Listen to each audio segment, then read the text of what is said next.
O crime de assédio sexual é o tema do debate do dia com Maria Lídia Flandoli. São nossos convidados a advogada Isabela Del Monde, da Rede Feminista de Juristas, que atende mulheres vítimas de violência e promove projetos e campanhas de combate à violência contra a mulher. E também conosco, Marco Aurélio Florencio, professor permanente do Programa de Pós-Graduação em Direito Político e Econômico da Faculdade de Direito da Universidade Presbiteriana Mackenzie. Eu agradeço muito vocês estarem aí, está se alardeando e está falando muito que esse é o primeiro carnaval com a nova lei que tipificou assédio sexual como crime. E muito pouca gente está sabendo disso.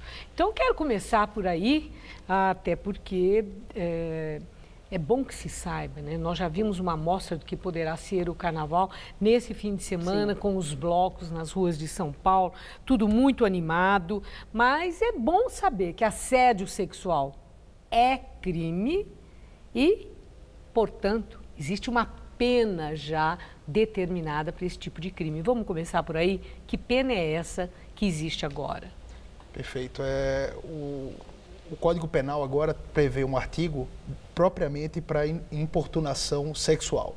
Antes essa figura era enquadrada num crime de menor potencial ofensivo, previsto na Lei de Contravenções Penais, que tinha como pena apenas prestação pecuniária, e agora, né, com essa figura, vem se adequar mais, com base na própria proporcionalidade da conduta, um crime que venha a, de fato, reprimir essa conduta que, dentre várias espécies, eu acho que a mais pode se caracterizar no carnaval é o beijo roubado.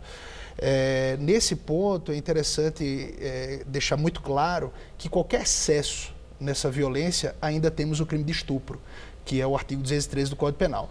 Então, a importunação sexual com uma pena média, né, de 1 a 5 anos, e o crime de estupro de 6 a 10 anos. Então, agora, ficar bem claro isso aí. Mas a lei é clara. O que configura assédio sexual? Ele deu o exemplo do beijo roubado. A lei não é clara, a lei não traz a tipificação, né? Ela traz a tipificação, mas ela não traz as condutas que se encaixam na tipificação. Então, assim, tem gente, por exemplo, que acredita que o beijo roubado já poderia ser configurado como estupro. Tem pessoas que acham que não.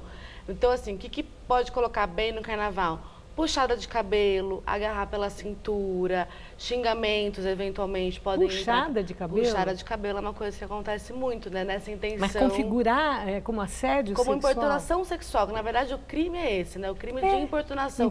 Esse crime que foi criado no bojo dos assédios dentro do transporte público. A senhora deve se lembrar daquele caso que teve aqui na Paulista, de uma ejaculação numa moça. Que repetiu depois com outra pessoa, né? E ele foi solto na audiência de custódia. Então... esse crime vem nesse espaço. E também para combater a cantada, aquele famoso fio-fio, aquelas palavras indecentes que às vezes a gente andando na rua estamos acostumadas a ouvir. Certo. Agora, ainda, né, ele falou do beijo roubado, quer dizer que a machinha, vou beijar-te agora, não me leve a mal, já é carnaval? Isso aí já era. As machinhas estão sendo revisitadas, podemos dizer isso, com certeza. O Código antes da reforma é interessante, tratava essa questão, na década de 40, dos crimes contra os costumes. A própria liberdade sexual não era tida como dignidade sexual da pessoa. Então, essas machinhas que representam, não é, o que seria na década de 40, um crime contra os costumes, hoje tem muito mais a ver com a liberdade de cada pessoa em dispor do seu próprio corpo. Apesar da maior parte, a doutora Isabela pode confirmar isso, das vítimas serem mulheres, o tipo penal, né, o crime dispõe alguém, ou seja, qualquer importunação sexual, quer seja de uma relação homoafetiva de homem com homem, mulher com homem ou mulher com mulher, estaria prevista para esse crime do Código Penal. Bom, agora vamos falar de uma coisa cultural, porque eu já ouvi, quando nós comentamos que íamos fazer essa entrevista, que a nossa pauta seria isso, de muita gente falando assim, mas sabe, o que é exagero? Que lei é essa? Que endurecimento da lei é essa para o combate à violência contra a mulher? Que é um exagero, até num traço cultural que, aí como a coisa envolveu mais só mulher, assim, quando a gente fala na violência, no assédio sexual, mas nós sabemos que não é só mulher, como foi bem lembrado agora, né? Pode ser homens também, mas que a cantada, a paquera, o flerte, que esses são jogos de sedução que sempre foram considerados muito bem-vindos por todos. E aí eu quero ouvi-lo sobre isso. Se essa tipificação do assédio sexual, do que está sendo chamado de assédio sexual, que pode ser configurado pelos exemplos que foram dados aqui, se eles também não há um exagero, um endurecimento da lei descabido. Eu acredito que não, né? Porque acho que a grande diferença, o que essa lei faz, é nos ensinar a diferença entre paquera e assédio. A paquera, ela é consentida e ela é recíproca. O assédio é unilateral, ou seja, a vontade de uma das partes é desconsiderada. Então, a paquera, evidentemente, no carnaval, que é uma festa que os corpos estão às mostras, né? Que as pessoas consumiram um pouco mais de bebida alcoólica. Libera geral, né? É uma festa pagã, né? É uma festa que tem, sim, paquera. O que você precisa medir, e aqui a prefeitura da cidade do colega fez um material maravilhoso, Recife, sobre assédio no carnaval, é paquera ou não é paquera? Como que a gente sabe que a outra parte está com vontade também do nosso desejo? Você pergunta, olha, eu gostei de você, queria te dar um beijo. Se a pessoa responde que sim, todo mundo sai feliz. Se ela responde que não, tem que respeitar, porque não é não. Segue adiante que talvez alguma outra moça ou outro moço vai querer ficar com você. Então essa que é a grande diferença, não acho que tem exageros. Sim, e no seu entender, eu queria aí o ponto de vista masculino. Perfeito. O ponto de vista masculino é um pouco restrito, né? Porque eu acho que a questão da violência contra a mulher é mais apropriado uma mulher falar da violência que recebe. Eu acredito que a visão é mais delimitada. Entretanto, sem sombra de dúvidas, isso é uma questão civilizatória. Eu destaco a questão que aconteceu na Copa do Mundo. Não é? Aqueles homens que circundaram em torno de uma russa e utilizaram palavras que, no mínimo falavam aqui, no idioma que ela não entendia. Não entendiam e faziam com que ela repetisse. O quanto isso repercutiu negativamente no mundo inteiro. Então, isso é um pacto civilizatório. A gente precisa saber como nós vamos querer ser encarados, não apenas com relação ao outro, que é o primeiro destinatário, mas com relação ao mundo. Então, sem sombra de dúvidas, eu concordo plenamente com a doutora Isabela, e a questão é muito simples, não precisaríamos de uma lei se a gente não tivesse alcançado esse mínimo civilizatório, de respeito ao outro, de tolerância, de respeito ao outro e amor ao próximo. Então, isso tudo mostra apenas que a gente precisa, inclusive, do encarceramento criminal para justificar que determinadas inoportunações ou importunações não podem existir. Bom, então é interessante a palavra que foi dita aqui, que é o consentimento. Sim. Exatamente. Né? Então, para quem vai para o carnaval, na boa, vai se divertir, então ficar muito atento que o que tem que prevalecer é o consentimento. Perfeito. Não tendo consentimento, pode estar se encrencando. Porque o assédio sexual agora é crime. É crime. Né? Bom, e aí, numa circunstância de não consentida, seja quem for, e com a insistência do outro, o que a pessoa pode fazer numa multidão, como em bloco de carnaval na rua, por exemplo? De repente o outro some. Há o que fazer? Há o que fazer. Vamos pensar a mesma situação, fazendo aqui uma analogia com furto. Furto também é uma conduta muito comum nessa época do ano. Então, o que a gente tem recomendado? Primeiro, a Prefeitura de São Paulo, nos megablocos, vai ter o ônibus lilás. Então, ou seja, um posto da Prefeitura móvel para que vítimas vão denunciar. Então, para a denúncia, denúncia, não é para atendimento de saúde, não. Não, é para denúncias e acolhimento de vítimas de violência nesse sentido. Então, vá até esse ônibus, se houver no bloco que você tiver, ou vá a uma delegacia fazer um boletim de ocorrência. Porque por mais que você não saiba os dados do seu agressor, isso vira estatística. Isso vira estatística para a geração de políticas públicas para outras festas desse porte, ou para festas menores. E aí, considerando, por exemplo, a maior parte das denúncias, supondo, foi tentativa de beijo forçado. Então, talvez uma política educacional para o próximo carnaval tenha que focar nessa conduta. Então, assim, a denúncia é muito relevante. Eventualmente, você vai poder saber quem é, né? Se você conseguiu ver, pegar, algum amigo segurou, você eventualmente conhece, né? Pode ser um amigo, de um amigo. E tem testemunha, né? Tem a turminha que tá junto. Tem câmera de segurança. Tem peso, hein? Isso é muito importante. Câmeras. Exato. Isso é muito importante. Lembrar o jeito que está vestido. Sim. Câmera de segurança. Testemunhas. E a testemunha? Tem peso numa muito denúncia peso, dessa? Muito peso para identificar quem é o agressor, né? Sim. Isso, sem sombra de dúvidas, a palavra unilateral da vítima, para que não vire apenas estatística, precisa ter provas. Eu acho que a videovigilância, não é? Uma câmera de vídeo, observar se nesse local da agressão teve para preservar essas imagens. A testemunha é uma prova importantíssima também para fazer a descrição do agressor. Então... nós estamos falando muito do agressor e etc., mas agora eu lembro que eu usei aquela palavra padrão, a cultura da coisa, de que no carnaval pode tudo, e as marchinhas cantando, essa liberdade geral, a festa pagã. Achei interessante você ter lembrado desse detalhe, mas na hora da denúncia, né?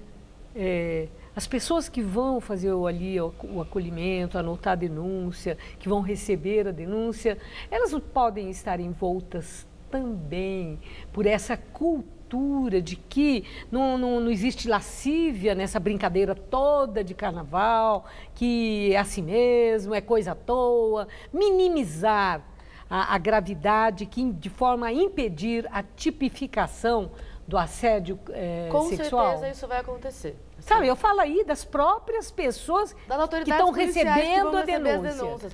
Cabeça das pessoas. Com certeza isso vai acontecer, assim, eu não tenho dúvidas. Então, uma coisa que a gente sempre gosta de recomendar é vá acompanhado de um advogado ou uma advogada. Porque essa pessoa, né, esse profissional, vai saber fazer valer o seu direito ali, na delegacia. Então, isso é uma coisa importante. Não tenho dinheiro para contratar um advogado ou uma advogada para ir nesse momento. Busque redes voluntárias de atendimento, né? Existem. Tem bastante. Tem agora, bastante, né? Hoje em dia isso já tem, só procurar na internet que é possível encontrar. Mas com certeza isso vai acontecer e justamente por isso a gente tem visto a Prefeitura, por exemplo, aqui de São Paulo, fazendo também um trabalho de formação para quem está nessa linha de frente. Agora, eu comecei a nossa conversa chamando a atenção para algo que nem todo mundo sabia. Quer dizer, já admitindo que a divulgação pode não ter sido o suficiente para que, inclusive, pessoas que são bem informadas, que estão acordadas para a vida, né, dissessem, não estou sabendo disso. Se não houve a divulgação suficiente, se a pessoa não está sabendo disso, quem praticar, essa pessoa, se praticar o assédio, ela pode alegar ignorância? Esse é um ponto interessante, né? Que a legislação não permite a alegação da ignorância, do desconhecimento de lei. Não é? Então, a lei, quando ela entra em vigor, nós somos obrigados a conhecer a lei. Nós somos obrigados a conhecer a lei. Essa é uma ficção jurídica que existe. Ficção. É uma ficção jurídica, porque nem todos, nem nós, né, que trabalhamos na área jurídica, conhecemos todas as leis, mas mesmo assim o Estado se organiza a partir dessa premissa, os Estados modernos, de que todos devem conhecer a lei, inclusive a lei penal. Então isso, não pode ser alegada. Quer dizer, não adianta falar, eu fiz, era brincadeira, eu não sabia. Não vai ser. Isso não vai, isso aí não alivia nada. A brincadeira, né, assim, por mais que seja de mau gosto, isso pode descaracterizar desde que não haja essa violência, né? Porque a partir do momento, talvez uma cantada, né, isso possa ser uma brincadeira de mau gosto. Entretanto, a partir do momento que se dá um beijo, se toca na pessoa, uma puxada de cabelo, sim, isso não é... Mas vai além, dá beliscão, isso é uma violência, aperta. Né? Isso é uma violência, no mínimo estaria numa lesão corporal. Tem casos que apertaram o sutiã de uma menina que estava num bloco no ano passado, que a moça ficou inclusive isso pode ir para o estupro, ali. né? Eu acho que a questão da diferença porque a questão do estupro é muito sensível, a diferença entre a importunação sexual e o estupro. A importunação sexual não precisa ter a violência e a grave ameaça. Né? E o estupro precisa. Então, por isso que, por exemplo, o beijo forçado, que o rapaz dá um mata-leão, né, na moça, pode ser considerado estupro por causa dessa violência. Já a importunação, por mais que um ato de puxar o cabelo seja um ato violento, ele não houve exatamente, a pessoa não foi subjugada pela violência na situação. O beliscão, o apalpar, encoxar. Sabe, tem tudo isso está acontecendo ali. E tudo isso entraria na importunação. Importunação. Exato.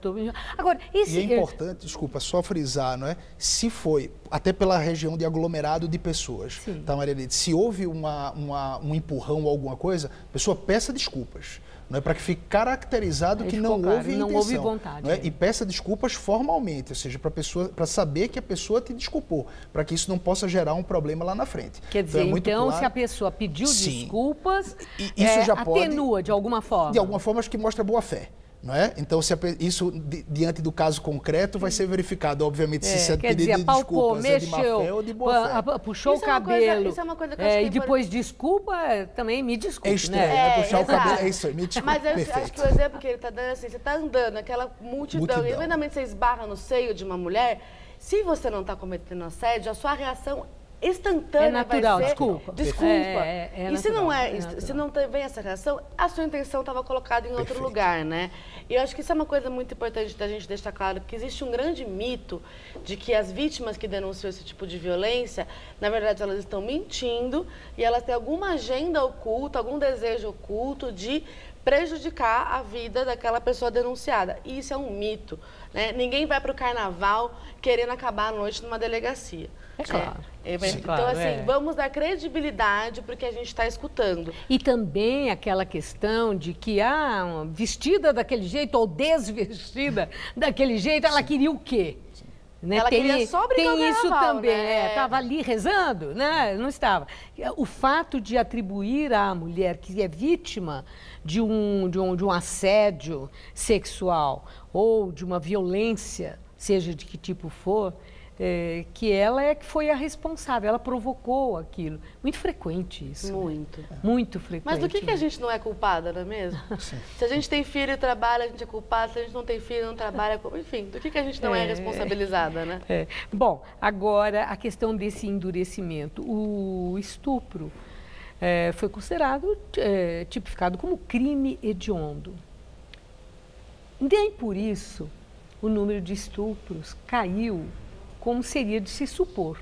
Porque o crime hediondo é aquele que a pessoa não vai ter nenhum favorecimento no cumprimento da pena, não vai reduzir, ele não vai ter benefício, de jeito nenhum. E mesmo assim pratica.